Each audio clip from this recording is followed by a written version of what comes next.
The plight of the people of Bengal was quite miserable. अर्थात बंगाल के लोगों की दशा बिल्कुल ही दयनीय हो गई. The company reached on the verge of bankruptcy. Company दिवालिया के कगार पर पहुंच गई. A terrible famine broke out in Bengal and more than 1/3 of the population died of starvation. अर्थात बंगाल में एक भयानक अकाल पड़ा और 1/3 से ज्यादा आबादी भूख से मर गई. The news of this tragedy shocked Britain. और इसकी खबर ने ब्रिटेन को हिलाकर रख दिया.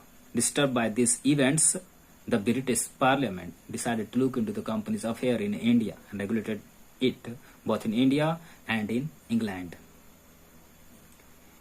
इस घटना से डिस्टर्ब होकर ब्रिटिश पार्लियामेंट ने इंडिया में कंपनी के मामलों को देखने का फैसला किया और इसे इंडिया और इंग्लैंड में नियमित किया. Lord Nath, prime minister, introduced a bill in 1773 which came to be known as the Regulating Act. अर्थात प्राइम मिनिस्टर लॉर्ड नॉर्थ ने 1773 में एक बिल लाया जो रेगुलेटिंग एक्ट के रूप में जाना गया. This act suggested the following measures. The military and civil administration came under the control of the British Parliament. The revenue of the company was to be checked by the Parliament. The post of Governor General was created.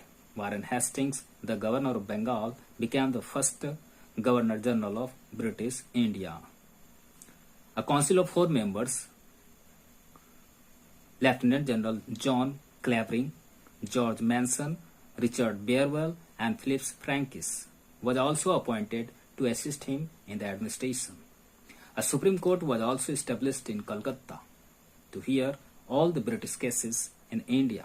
Sir Elijah Impey was appointed as the Chief Justice of the Supreme Court. 3 other judges were also appointed with him.